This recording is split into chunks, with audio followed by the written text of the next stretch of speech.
And thanks for joining us at 5. Take a look. Rain, lightning, thunder, and more snow. Another wild morning of weather. And these are just some of the images that we caught from early this morning, and just a very active weather system once again moving through our area. And we're not done yet. Right now, some heavy snow and whiteout conditions are impacting travel to the Sierra. We want to take a live look at the roads right now. Interstate 80 is closed from Colfax all the way to the Nevada state line. We'll bring you that picture here, and you can see why no one is on the road here. No lane distinction, snow-packed roads, really dangerous driving conditions. So that's why we're seeing that closure. This is around I-80 at Whitmore Grade. It's kind of pretty when you just kind of look at it that way. Let's check in with Chief Meteorologist Mark Finan. Okay, so Mark, another system moving through. So where are we right now? We're kind of in a lull in the valley, and I think that's going to be true through the valley. We have been seeing some active weather over the last few hours, including thunderstorms that went through the Bay Area in San Joaquin County.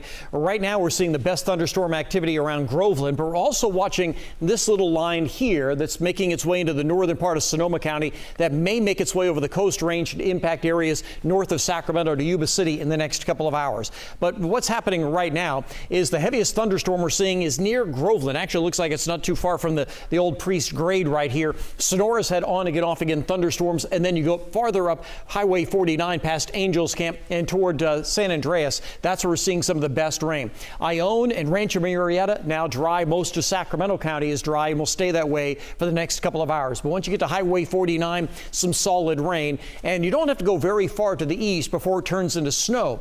The best snow is falling around 4,000 feet and up, but there are colder pockets in the foothills where it is also snowing a little bit lower. We're getting snow in Pollock Pines on Highway 50, just some rain around Placerville, and then farther to the north on Interstate 80, Highway 49 and Highway 20, you can see it's still raining in Grass Valley and Nevada City, but yeah, really good snow falling in the Sierra. It has been a tough day for travel in the mountains for a while. 80, 50, and 88 were all closed. For more on what's been going on in the Sierra today, let's go to Brittany Hope, who joins us live from the snowy Sierra. Brittany?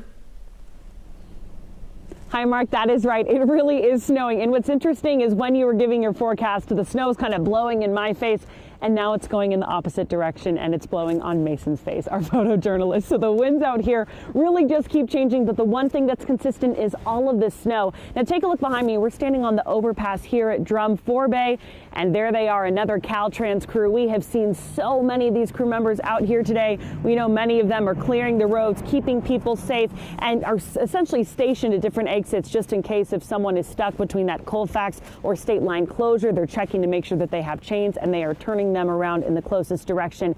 Let's talk a little bit more about those road conditions, though, in the interstate. This is exactly why it is closed right now. Now, just before coming on, there were some snow plows that were on the interstate, but you can see how quickly the interstate becomes just covered in snow again. There is just so much snow on the roads, you can't tell out any lane markers. This is exactly why Caltrans is keeping the interstate closed for now.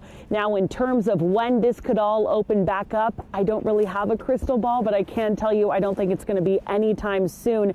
We know that there's a lot of snow, especially as you go toward the summit. There's whiteout conditions over there. Caltrans officials tell me they just don't have that timeline yet. But their biggest piece of advice, and essentially what they're asking folks at home, is stay home. If you don't have to travel, today is definitely not the day to do it. Chances are if you try to get in or out of the Sierra, you're not going to be able to get out. We're live above I-80. Brittany Hope, KCRA 3 News. Better to stay home than be stuck out there. Brittany, thank you. All right, from the snow to the rain, the community of Tracy dealing with flood waters from the relentless rainfall. Some people are under an evacuation warning right now as the water is getting into their homes. KCRA 3's Michelle Bandura is live in Tracy with the latest on the flooding. And at 4, Michelle, we heard the water rushing all around you. What kind of impacts are you seeing out there right now?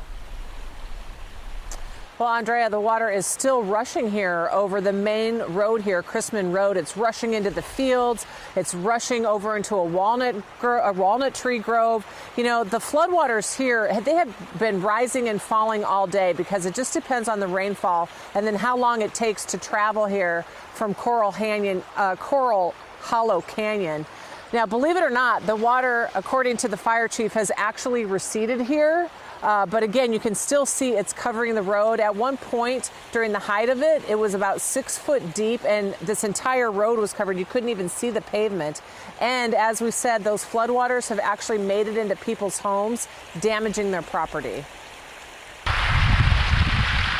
Floodwaters rush into fields on one of the main roads in Tracy. This is Chrisman Road.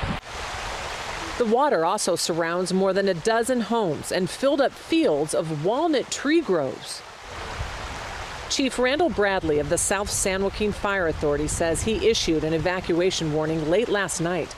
Members of the Swiftwater Rescue Team went door to door to the 16 homes on Chrisman Road to make sure everyone was aware of the rising waters. We recommended that they evacuate. Some chose to stay and protect their homes, and I think a few did evacuate. Chief Bradley says the heavy rainfall flows from the Corral Hollow Canyon into the creek with the same name, which burst out of its banks, causing all this damage. That watershed all funnels down to the valley here and, ends up in Corral Hollow Creek, and it's overflowing right now. Even though the floodwaters in Tracy have receded, we have found some roads that are still covered in water, and there are signs telling you it's just too dangerous to drive over. We really want to make sure that we close down the roadways and we don't allow any traffic through these flooded roads. It's extremely dangerous to drive through flooded roads, and so that's the first message. And even though Chrisman Road is still closed, we are told that they are allowing folks to come in and out. We have seen some traffic, and you can see there's a car down here that's wanting to get by. Now, right before we went on the air, the owner who owns this field of walnut trees came here to check it out. He says it's too early to know what kind of damage the floodwater is doing to the trees here, but he did say they're not going to know for a couple of days, and the chief tells us, it's going to take a few days for all this water to recede entirely, and that's when people will know exactly how much damage has been done here. And he also says there are actually about 40 homes in the area who are affected by these floodwaters. Reporting live in Tracy, Michelle Bandur, KCRA 3 News. Yeah, and hopefully those trees can take all that water, and also no one's been hurt in the flooding, which is, of course, good news. Michelle, thank you.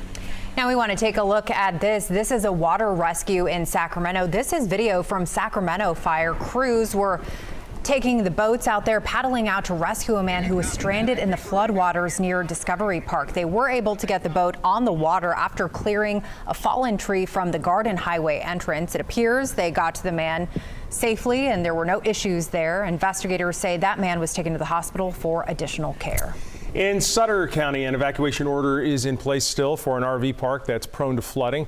For the past week, sheriff's deputies have been warning people who've been staying at Lovey's Landing RV and Trailer Park that the Sacramento River next to the park is expected to rise to a level that will flood their area, their community. The county says that the park takes on water when the river rises to 65 feet at the Calusa Bridge just upriver.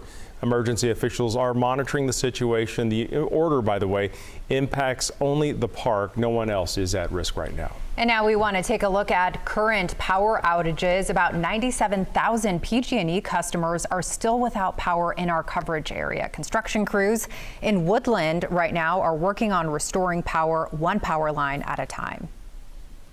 Well, again, it's been kind of a 2 steps forward, 1 step back with the storm pulses coming as quickly as they have been. It's just been blow after blow, but a break like today allows us to really make some progress and gain some ground. As of this morning, PG&E had 18,000 customers without power in that region. That number has significantly dropped thanks to crews on the ground. And for SMUD customers, there are still about 9,000 households who don't have power right now. That number has been declining, albeit slowly, all day today. Many of those customers have now been going without power since Saturday night. SMUD doubling the number of crews available to address the ongoing power outages. And the series of storms so far this year has hundreds of people now scrambling to see if damage to their homes or cars is covered by insurance and how they can get that taken care of. A lot of people have these questions. KCRA 3's Lizzie Mitri talked to an insurance agent about the process. So what does he have to say about all of this, Lizzie? Andrea, I talked to a local State Farm agent, and he says State Farm has declared a catastrophe for most of the Central Valley and a lot of other parts of the state, basically recognizing that images like this are very common right now. You can see a tree on a house there, and even just right over at the next house over and this apartment complex, you can see the damage left there after that tree was removed. It sounded like a freight train running through the house. It was a big explosion. The roof caved in and windows shattered as a tree crashed through the living room of this Carmichael home. This is about a 150-foot pine tree that came down early Sunday morning and woke us up, needless to say. It was the first night back home for Scott Peters and Cindy Kaiser after a week away in Mexico. So here's the other side of the story. A startling wake-up call after a relaxing vacation. The tree curves through the corner of the room. I was on this couch about an hour and a half before the tree came down. After getting over the shock of it all, it was time to take action. And it's quite a process going through all of this, and everybody, you have to get involved. From tree care businesses to insurance companies. New Year's all the way through, we haven't really had much of a break. Michael Yee says as of today, State Farm has about 160 auto claims and 1,200 homeowner claims just in the Sacramento area alone because of storm damage. I used to have a list of roofers and tree services that I could rely on, and most of them are saying, lose my phone number. I'm too busy right now. So, I'm just encouraging my clients to go onto Google reviews, look at Yelp reviews, try and find reliable people.